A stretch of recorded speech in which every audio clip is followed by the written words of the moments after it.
자, 그리고 또 한 가지 그 질문한 내용 중에 이어섭니다. 또 말씀을 강하게 거절하고 성경을 부정하는 영혼에게 발의 먼지를 떨어버리라는 말씀을 배운 적이 있습니다. 그 영혼 말고도 전도해야 할 영혼이 너무 많기 때문에 한 영혼에게만 너무 많은 시간을 쓰는 것보다 떨어버리고 다른 영혼을 전도하라는 예수님의 전도 지침이라고 배웠었는데, 그렇다고 해서 한번 전도해보고 안 되면 포기하고 다른 영혼 찾아보는 모습을 말씀하신 것은 아닐 거라는 생각이 듭니다. 어떤 상황에서 이 말씀을 적용해야 하는지 기준을 알고 싶습니다. 우리 여기 오프라인 참여하신 분 중에 발에 먼지 떨어버리면 손 들어봐요. 아무도 없죠? 예수님이 마태복음 10장에 또 누가복음 9장에 또 누가복음 10장이죠. 누가복음 10장에 또 마가복음 6장에 보면은 어떤 동네에 들어갔을 때 그 동네에서 영접하지도 않고 말씀을 듣지도 않을 경우에 그 동네를 나오면서 발에 먼지를 떨어버려서 그 다음에 나오는 말씀이 증거를 삼으라 그랬어요. 무슨 증거냐? 이게 전도할 말씀을 충분히 했는데 저쪽에서 듣지 않고 너희가 거부한 거다. 그렇죠? 발에 먼지를 떨어버리는 것은 스스로 그들을 기회를 줘버리고 배척한 거라는 증거를 분명히 세우라는 의미에서 발에 먼지를 떨어버리라고 한 거예요. 그래서 한번 찾아볼까요? 마가복음 6장. 마가복음 6장. 마가복음 6장 11절입니다. 제가 읽겠습니다. 어느 곳에서든지 너희를 영접지 아니하고 너희 말을 듣지도 아니하기든 거기서 나갈 때 발 아래 먼지를 떨어버려 저희에게 증거를 삼으라 하시니, 발 아래 먼지를 떨어버려 저희에게 증거를 삼으라. 그리고 어떤 경우냐면 앞에 영접지 아니하고 너희 말을 듣지도 아니하거든.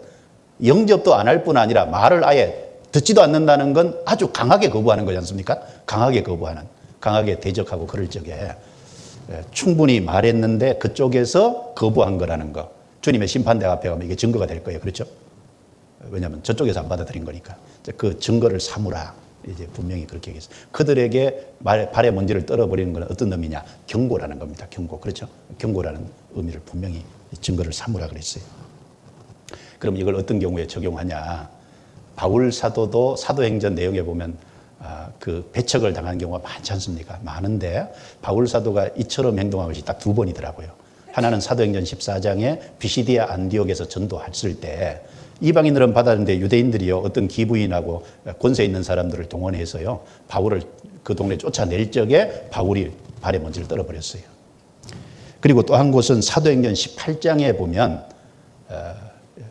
해당에서 바울이 전도했을 때 그 사람들이 안 받아들이고 대적하니까 발에 먼지가 아니라 이번에 옷에 먼지를 떨어버렸습니다. 그러니까 발에 먼지를 떨어 옷에 먼지를 떨어버리든지 그들이 대적했다는 것을 안 받아들였다는 분명한 증거를 그렇게 딱 두 번 했어요. 그런데 이제 우리가 이것을 적용하기는 쉽지 않을 거예요.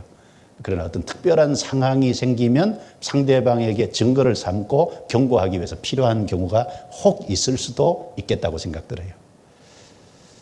이제 홍 목사님 예를 들면 홍 목사님이 그 말씀 상담할 적에 딱 일어서려고 하는데 발에 먼지를 떨어버리라고 했다고 이제 그 말을 딱 듣고 무서워서 딱 앉았다 그러잖아요.